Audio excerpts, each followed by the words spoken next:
This time on the Cameron Journal podcast, we're talking with Trey Stone. He's a Norwegian author that writes very fascinating thrillers, but that are set in the United States. I stayed up extra late to talk to him across many time zone changes, and we just had an interesting conversation about writing, his process, how he works, and what inspires him to create these unique thrillers set in the USA. So, if you follow him on Twitter, you know he's very funny, and in this interview, he's just as funny, but in that sedate, kind, Norwegian kind of way. So, let's strap in. It's the Cameron Journal Podcast. Let's go. This is the Cameron Journal Podcast. It's a place where we talk about important things. It's a place where we bring a little slice of the news to you. It's a place where we do important things, have important conversations. It's also things that I like to talk about. My name is Cameron Cowan, and this is the Cameron Journal Podcast.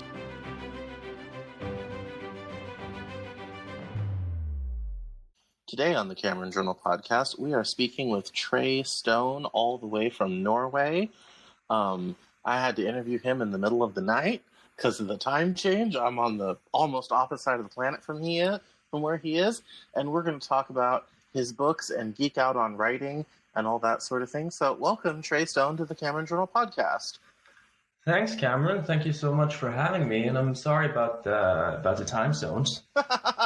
Well, that's what happens when you live on a planet that's also a sphere. It's a big problem. Yeah. So I want to dive right in to your books because I'm not quite sure how to describe what it is that you write. So why don't you tell us about your books and give us some basic plot points and what it is and why we should all go buy 10 copies and give to friends. Yeah, all right. So I write dark psychological thrillers. I have 2 books out now, The Consequence of Loyalty, which is the first, and then A State of Despair, which came last December. They both follow a group of FBI agents who get caught up in a lot of trouble. My main character is Jordan Greer, who's a brilliant but arrogant prick, more often than not, and he likes to bend the rules and he likes to get his work done the way he wants to solve crimes, and yeah, they're described as fast-paced, gritty, dark psychological thrillers. No, that's excellent. I was trying to pin down what exactly they were. Now, you said the FBI. Are these books set in America? Yes, they are.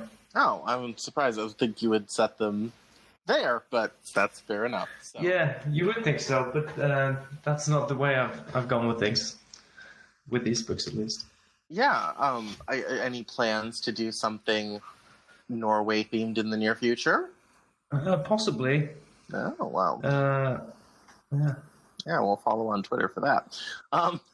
We'll do plugs at the end.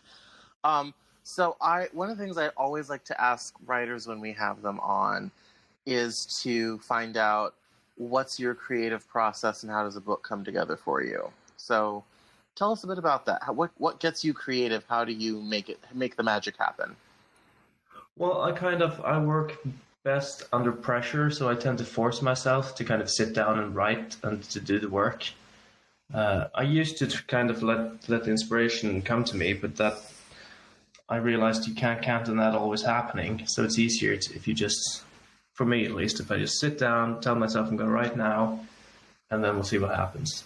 And the way I come up with stuff, because I'm technically, I don't want to describe myself as a pantser, that I just sit down and write stuff.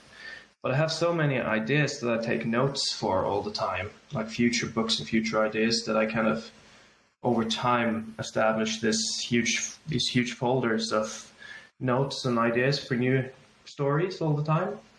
So whenever I get around to starting a new project, I usually have quite a hefty document of ideas and stuff that I'll read through and just take it from there. Yeah, similarly, I have in my Evernote, I have a notebook called the Icebox, which are various and sundry really great ideas that I know I'm not going to work on for a while. And so, and that way, if I need an idea or a short story or something like that, I can just, go to the icebox or whatever have you, and okay, I see what I was thinking here, and then kind of pick it up from there. So Yeah, I do something similar because I have one massive, like, one document that's just ideas for anything that I haven't kind of assigned to a project yet.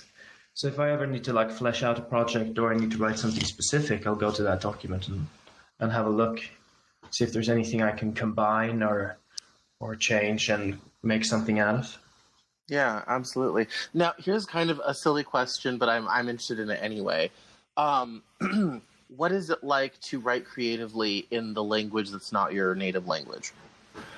For me, it's very natural for some reason. I'm not quite sure. I studied in England when I did my degrees in archaeology half a decade ago. Mm. Or, no, actually a decade ago now. Time moves so quickly. But yes, to me, when I started writing fiction, it was very natural to write in English. And I have plans of maybe writing stuff in Norwegian, but that seems alien to me for some reason. I've never written fiction in Norwegian, but I might. But yeah, it comes like so much of the media I consume is in English. It's from Hollywood, Netflix, HBO, all of that stuff. So it comes very natural to me to write in English.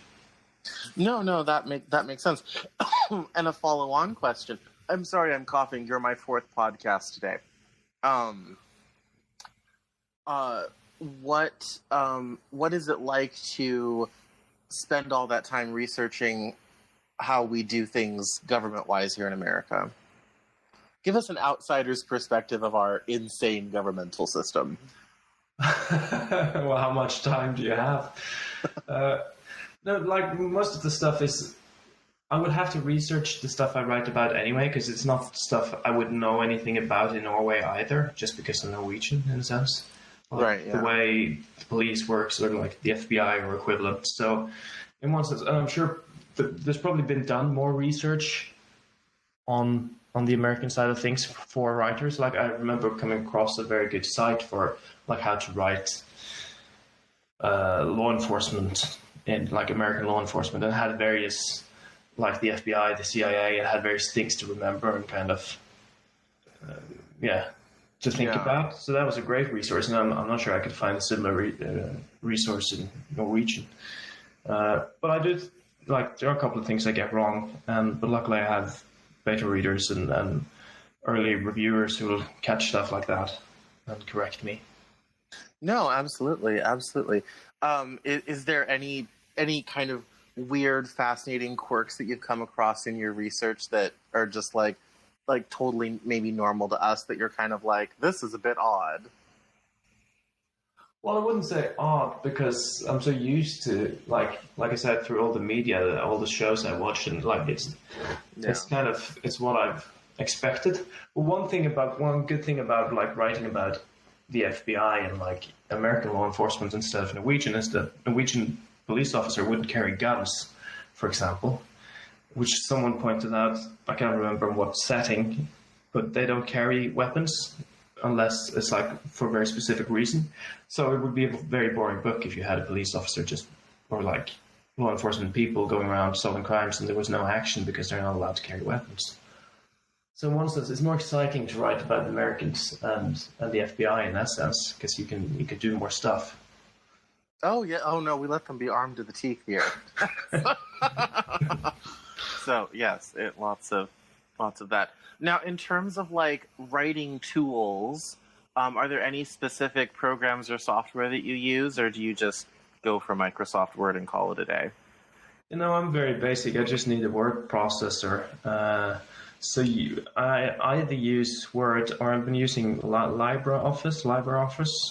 Oh, okay. Which is like a free open source thing because I had some problems with Microsoft Office last year. The only thing I use often for my short stories is Grammarly, to just run through stuff that if I want to submit something, like I'll have a fast turnaround and I don't have time to send it off to my editor or to someone that I can't expect them to turn it over really quickly. I'll use Grammarly for like proofreading and stuff. Grammarly, I have a browser plugin that helps me with blog posts and things like that. Grammarly has made me a better writer because it's made me get more definite with my words. And it's also really good at getting rid of problematic adverbs, too many uses of the same word, or the word just, all those kind of little things that are great in speech, not good in writing. It's very good at cleaning all that out, and so the product is way better afterwards. Yeah, I just finished going through one of a novella that I'm working on, and I ran it through Grammarly at the end of like a full workaround, and I realized there were a couple of words I kept repeating constantly, and none of my readers had ever picked it up. I hadn't picked it up, but I kept writing like every chapter. There were tons of these words constantly. Yeah. So yeah, it's great for doing that stuff. Yeah. What drew you to the psychological thriller as opposed to historical fiction? Well, I just finished listening to Good Omens on audiobook, and I was about to write a review on that book. I'm not sure if you're familiar with the Terry Pratchett and Neil Gaiman book. I am. I'm in a book group, and we just started reading a Terry Pratchett, so I've had to kind of get back up to speed with my Terry Pratchett. So yeah, you know. And it kind of struck me that because that is very much a comedy, obviously, and it kind of struck me because I was kind of trying to figure out what the plot of that book was. Because I kind of felt like there wasn't a plot, because obviously there's the end of days is coming, but the reason you love the book is because of all of these characters doing funny things and being strange, and it's a very fun book. And I realized I have like this expectation almost that all books are supposed to be mysteries, and then I realized not all books are mysteries, but I kind of expect there to always be like, we have to figure something out. And that just dawned on me like a few days ago. That's probably why I'm so drawn to writing like thrillers and these kind of dark psychological riddles almost, where you have to figure something out. Because that's very much what I expect a book to be. But of course, books are allowed to not be that. It struck me that that's what I assume a book to be often. Some kind of mystery in one way or other. Yeah, I mean, there's, there's quite a lot of stuff that's just, people's experiences, or you're just telling a story about a period in someone's life, which can be as short as a few hours, or like my work always takes place over many years. I love to do things, give me a decade and I'll tell you a story, sort of thing. So yeah, that makes sense. In terms of reading, what are your favorite authors? Well, I kind of, weirdly, when it comes to many things, I tend to not have definite favorites, because I find it too hard to choose. But one author I really love is Justin Cronin, who wrote the Passage series, or it might be called the Amy series, actually. The first book is called The Passage. Then there was a show made of it recently. It's a trilogy, and that was just, it's kind of this apocalypse zombie kind of book, which is usually never my kind of thing, but those books were just absolutely excellent, and they happen over several decades, and they're really, really great. And I used to read a lot of Dan Brown, which I get a lot. I realized now in more recent years that a lot of people don't like him. He was amazing when I was younger.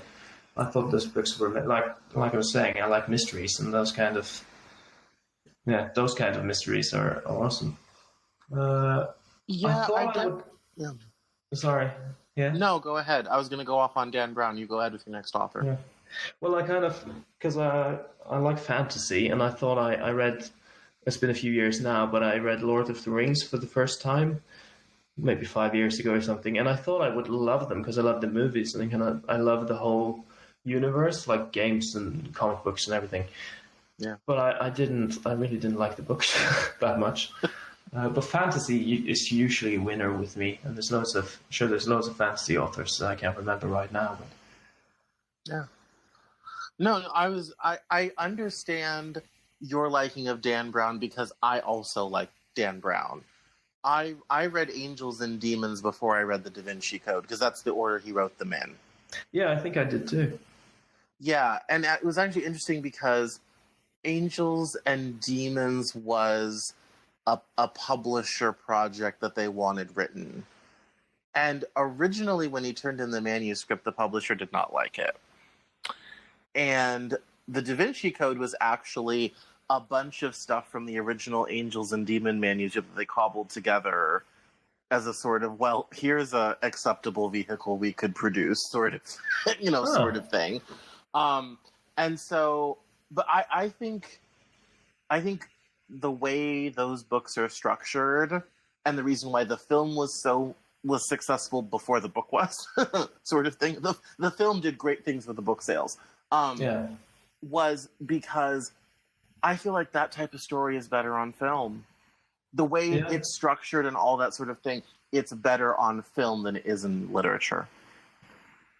I get that. Yeah, because it's hard. I think it's hard for people to visualize, like the bowels of the Vatican. It's like, what does that? No, very few people have been down there, and probably not the person who's buying the book, sort of thing. And I feel like a visual medium for those things is just ideal, And it doesn't help to have Tom Hanks in your movie. That's Tom Hanks brings in the dollars at the box office, so that never hurts. So that's very very interesting. But the other thing I kind of wanted to find out about you that I thought was very interesting was your Twitter feed. If people are not following you, it's at Trey Stone Author, is absolutely hilarious, and it's so incredibly random and has all sorts of interesting things. And I feel like my Twitter feed is so boring in comparison. Where do you come up with this stuff? Like your Twitter is just entertaining to read. Like, what is this man up to today? Because it's going to be entertaining. Well, thank you for saying that. That helps.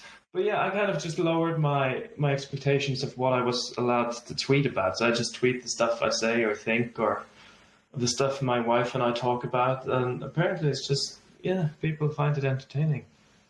Yeah. Now, how is Norway handling COVID-19? Do you guys have any lockdowns or quarantine going, or are you, unlike the rest of us, free to move about the country? Yeah, no, we have a lockdown in place at the moment, following the holidays and stuff. So we're expecting some updates this coming week, on the 18th. But yeah, I think we're doing well. We don't have that many people, obviously, but we don't have that many deaths or cases. Like compared to Sweden, for example, next to us, they have a lot more cases because they've been handling things differently. But yeah, no, we're not. We still have a lockdown. We still have measures in place: home office, masks, social distancing. So yeah, Sweden kind of tried the whole pandemic, who cares approach, and then fell on their faces over their IKEA furniture. Yes, I wouldn't disagree with that. Yeah. Yeah. So now, when it comes to the pandemic and everything, the pandemic has done nothing for my creativity. I have found it incredibly difficult to be creative while the world is burning. Has this been a good creative time for you, or have you struggled along? Well, I've been doing okay during the pandemic because I'm quite happy to be on my own and sit at home, basically. And I feel like it's given me more time to kind of to spend doing the creative stuff. Obviously, I understand the kind of feeling like the world is burning. What's the point of all of this? But yeah, I still feel like I've had more time to get my work done, and a home office is amazing. My colleagues hate it. I absolutely love it. I just wake up, I go for a run, come back home, I sit on my work computer for a while, and then I just move to the personal computer and write, and it's been lovely. So yeah, I feel like I haven't been able to do as much as I probably could if I had like a regular life going on, because you get kind of tired of it occasionally, but it hasn't been as bad as it could have been, at least. Yeah, I don't mind the alone part. I've spent most of my life working for myself and therefore working from home. So for me, the work from home thing, there was no transition. It was just, oh, I guess I won't be popping down to the bar for a drink this evening, um, or seeing anyone or going anywhere for the holidays was kind of like my big impact. Um, and so I don't necessarily mind the isolation aspect of things, but it's just like, with so many things going on, you open Twitter and it's like huge new thing is happening, big new news story, big new update, and it just is like a mind suck. So go you for like resisting all of that and still getting things done. Yeah. Yeah, weirdly, I think I've actually, even though I spend more time at home, I think I've spent less time on social media because I realized sometimes you can't keep doom scrolling and just read all the terrible things that are happening to the world. You just have to log off and do something else. Read a book or write a book. Yeah, I should have written 2 books in 2020. I did not. Definitely did not happen with that. And so it's just in the last couple weeks, I've seen so many people talking about how, because I mean, obviously, I'm sure you've heard we're having some technical difficulties with our government here in America just now. I have noticed. Just a few here and there. And just so many people have been like, I'm so tired and so exhausted and I can't get anything done and my motivation is gone. And it's just like, well, yeah, our government was almost overthrown 10 days ago and the pandemic is still going on. And, it isn't a wonder that, your mind gets so cluttered. And I've kind of been asking people, like, what are you doing to stay productive? What are you doing to stay productive? Almost as a way to kind of find out, like, is there anything I can use? Like, are you doing something I should try? Like, what's the secret? Yeah, exactly. It's a good podcast question, but also like low key, like, are you doing something that I can use because I may adopt that practice for myself? Like, asking for a friend. That friend is me. Yeah, the only thing I recommend to people is to, at least if you're that kind of person, to just be strict and like find a time where you sit down and tell yourself to be creative. And then whether or not you're able to, at least you've sat down, you've put the time in, and then whatever comes out of it, comes out of it. Yeah, there is a certain amount of butt in seat. Yeah. That is very essential. Very, very essential. Now, I did not do my homework on this, so I'm just going to ask you now. Are you self-published or traditionally published? I am currently self-published. How was that journey for you? That's what I thought, but I wanted to double check. How was that journey? How did you feel going through that long process to get your work out there? Well, I kind of probably did what everyone else, or at least a lot of people, starts out doing, that I tried to query my first book and never went anywhere, got a lot of rejections, and then decided I'll just self-publish it. And then there was a steep learning curve to figure out all the things I'd done wrong. And then now that I've self-published my second book, I'm much more happy with going down that route. I had more of a kind of book launch process in place, had a better cover, had more beta readers, advanced review readers. And I feel like when you do the process properly, being self-published can be very rewarding because you can do everything at your own pace, and you can do it your own way. You don't have to. You can choose your own titles and book covers, and at the end of the day, you're the person who's done everything. So that's an accomplishment in and of itself. So I'm very happy being self-published, and though I might want to try an alternative, I don't necessarily want to not be self-published. No, that makes sense. What makes a good book cover to you? Well, that entirely depends on the genre you're writing in. But I mean, for your books, when you're getting ready to develop a cover, do you hire it out? Do you do it yourself? Give us a little behind the scenes into creating a book cover for one of your books. Well, because the books I have out now are in a series, I try to focus on having a similar color scheme with both like the general art on the cover and the lettering and the title. Uh, and since mine are dark psychological thrillers, they are actually literally dark, the covers, and kind of I want them to be mysterious but striking, but gripping, but not too much. It's yeah, it's difficult. I had a lot of back and forth with I found my artist on Fiverr.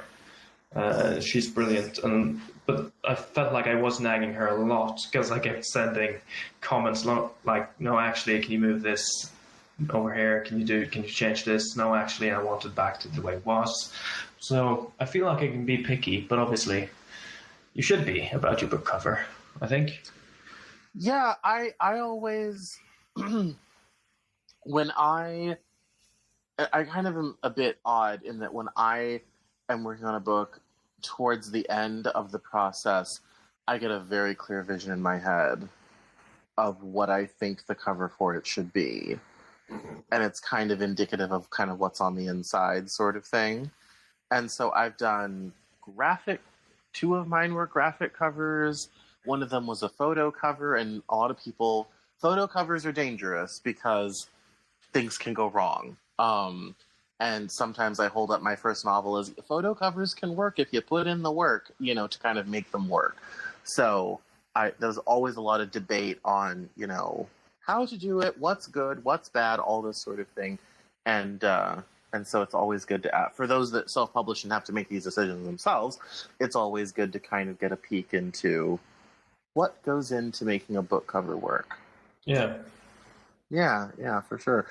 So now when it comes to kind of plotting, you said you were kind of a pantser and you have all these ideas.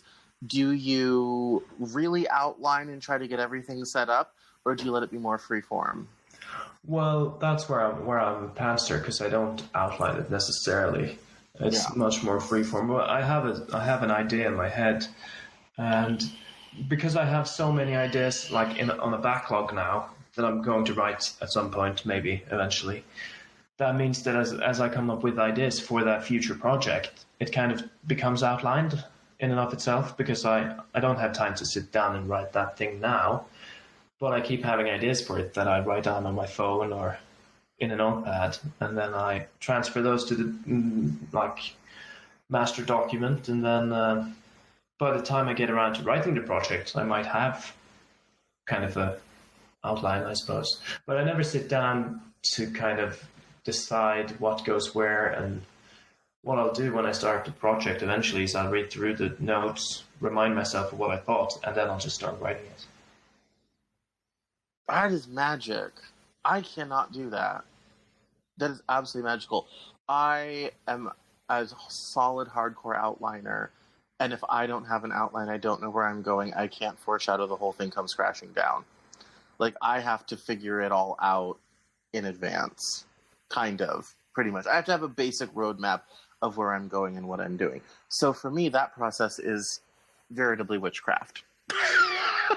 Well, to me, your process is insane. I don't understand how, because to me it feels like you know what to write before you've written the book, and I don't understand how that works. Like, I wouldn't know what to outline before I'd written the book, because then you'd have to decide what to write. And if you know how to decide what to write, why just not write it?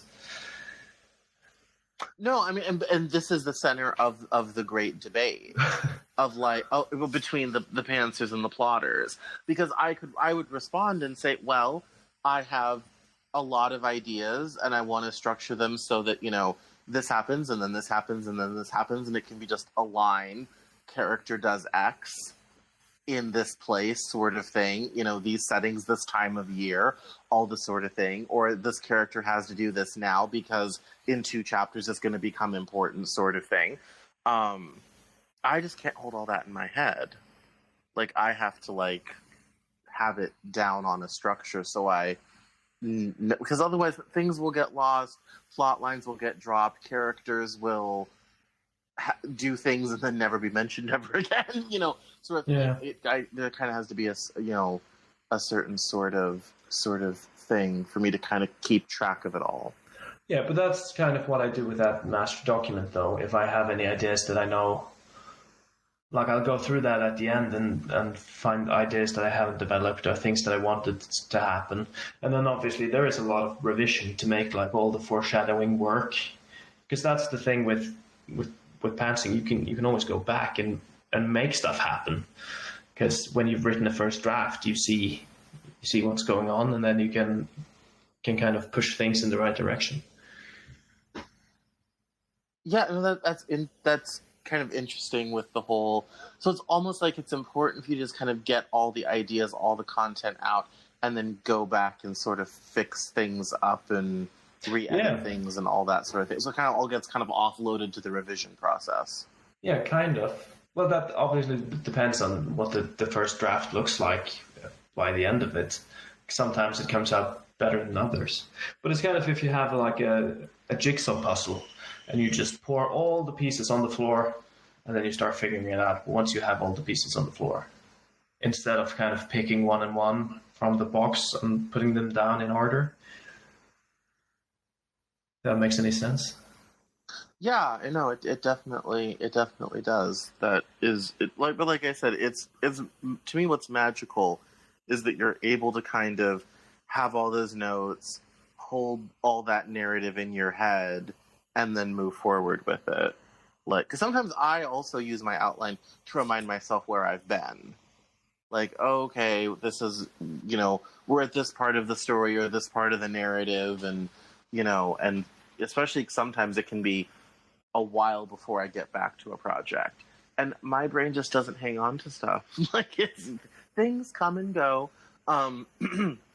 So I think that's really, really interesting that you're just able to hold all that in your head. That's why I think it's magic.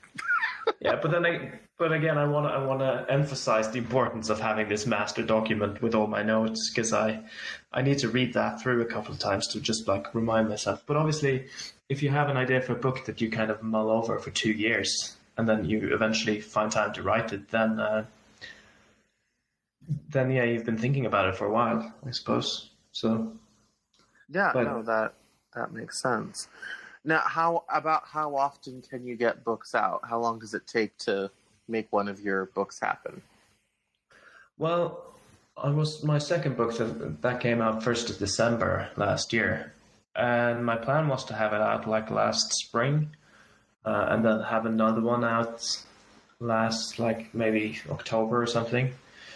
So I've been a bit delayed because I blame the pandemic and stuff, but I'm not sure I can entirely blame the pandemic. But yeah, because after my first book, I kind of felt like I wanted to give myself a bit more time to just make sure I did everything correctly, because I kind of published my first book a bit hastily. But I also feel like at some point you have to let the book out there. You can't cling on to it for too long.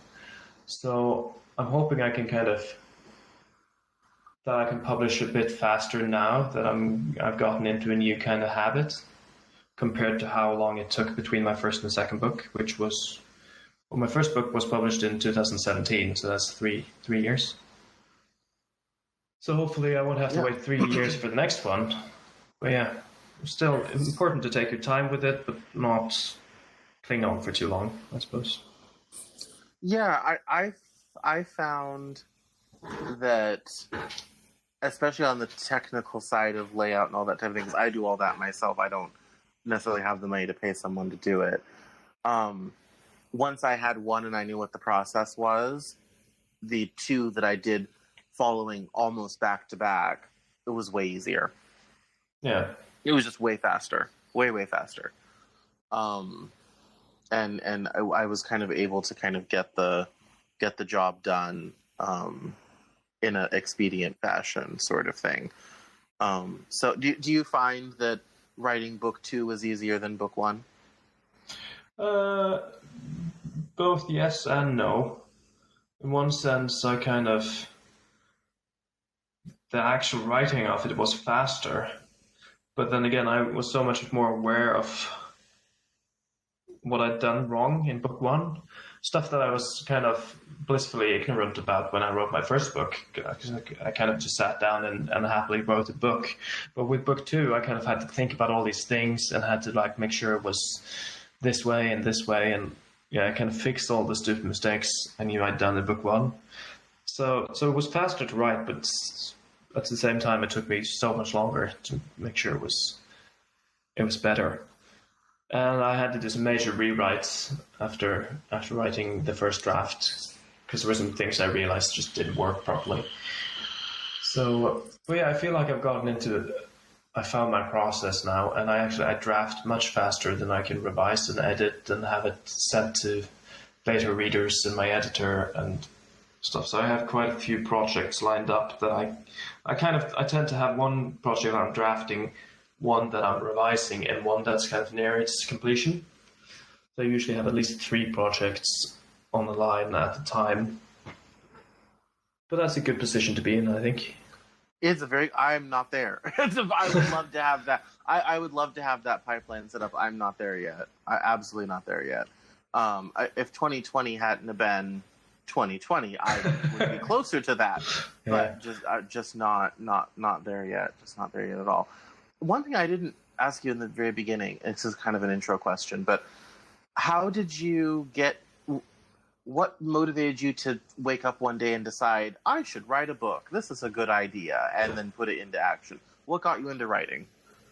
Well, I kind of did some writing when I was younger. When I was little, I used to love writing stories and stuff, which I suppose is what everyone says. Like, oh, when I was younger, I used to love writing. But yeah, so I actually did do that, and I also wrote a lot of lyrics. Still do, actually, because I've played the guitar, and so I've written a lot of songs over the years, which are kind of, in many cases, they're kind of short stories. And I had a friend who, when we were teenagers, we started writing short stories to each other over email when we were like during our summer jobs. That's really cool. Because we both had quite a lot of downtime between tasks. So he'd send off a short story to me, and I'd send him one back, and we'd do that over the summer. And I think it was around that time I decided to start this big fantasy thing that was going to be amazing, was going to be the next Lord of the Rings. And I think I wrote maybe 10 pages and then never looked at it again. And then I think it was after, when I was done like studying and I got my degrees from university and stuff, and I eventually got a job, I ended up coming home from work and not having anything to do. Because when you study, you always have stuff to read or stuff to write or stuff to work on. Right. And then when I was done studying, I kept looking for jobs and sending applications, and I always had something to do. And when I finally landed the job, I just ended up sitting there like, well, what do I do now? And writing became like a thing to keep me occupied, in a sense. That wasn't like straight up playing video games for hours on end and drinking. So I kind of felt like I was doing something with a bit more purpose than just having time off. And yeah, just evolved from there into actually writing. Yeah, no, I came to writing late. I couldn't write a coherent sentence when I was 11 or 12. I was sick when I was a child, missed a ton of school, and so I just kind of didn't. I had lots of great thoughts I could speak while I was super articulate. I couldn't write anything down. So I didn't really start writing seriously until I was late high school, which here is 17, 18 years old. And then I was in college, and just as you said, super busy, had tons to do, did 2 degrees by the time I was 23. And so then I didn't kind of start writing again very seriously till 2014, because I ran a magazine, I ran another magazine, I worked in fashion and designed clothes and all that sort of thing. And when all that came undone, I needed to write. I felt the need to write what had happened to me. Yeah. And that was when I started writing more seriously. So I was in my mid-20s by that time. I was a bit of a late comer. Yeah, but that's basically what I did as well, because I didn't start writing any novels or anything before that age. It was just, like I said, like those lyrics and short stories before that, and an attempt at a novel that didn't go anywhere at all. So yeah, it's a very similar story to mine. Yeah. You said you studied archaeology. Yeah. Yes. I don't imagine that you're out in the field brushing pottery these days. No, it's cold and dark. Here, I live in Seattle. It's also cold and dark here. Yeah. Well, not so cold, but dark and rainy, because we have no sun this time of year. No, but actually doing field work and stuff, because usually I work in what's over here at least called commercial archaeology. So it's not these big excavations you might imagine where there's like 100 people digging in the same hole. So we usually only a handful of people. So actually being in the field is much more like we're allowed to be in the field, but we're not allowed to be in the office because we can have bigger distances and stuff, and we're outside. So, but right now we're not in season, so to speak. So we're waiting for spring. Well, I don't imagine there's much construction going on just this time of year. Too much snow. Yeah, all that sort of thing. No sun. No sun. We don't know her. Yeah. So that's that makes sense. And the social distancing outdoors. Yeah. And sense. Archaeology. Someone's got to make sure that you're not building a new skyscraper on the tomb of a Viking king. That's what you do. Yeah, basically. But yeah, in archaeology, there is a lot of paperwork. People think we're just finding treasure all the time and digging up cool graves and kind of finding cursed tombs. But there is a lot of sorting through Excel sheets and databases and just typing up reports. So not as glamorous as you think, kids. No, certainly not. Well, it's coming up time, so now's a great time for you to plug Twitter, websites, books. Where can we find you online? You should follow him on Twitter, but where can we find you online? How do we follow you?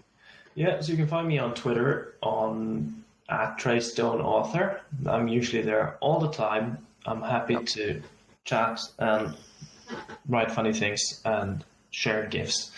And my webpage is trey-stone.com, where I run a blog. I write about writing and about myself and stuff I'm up to. Lots of book reviews. And you can also find my books and other things there. Links to podcasts such as this. And then you can find my books on Amazon, The Consequence of Loyalty, about an FBI agent who shoots his own boss for absolutely no reason, it appears. And then people have to figure out why this has happened. And then the follow-up, which is my newest book, A State of Despair, about a seemingly pretty standard drug raid that goes horribly wrong when a fire breaks out and an agent disappears. They're fast-paced, dark psychological thrillers, and you're going to love them. Everyone's raving about them, I promise. Excellent. Well, thank you for coming on the Cameron Journal podcast. I appreciate it. Yeah, thank you for having me. That's all for this episode of the Cameron Journal podcast. Thank you so much for listening. Visit us online at CameronJournal.com. We're on Facebook, Twitter, and Instagram. And I love to talk to my followers and listeners, so please feel free to get us on social media at Cameron Cowan on Twitter. And we'll see you next time on the Cameron Journal podcast.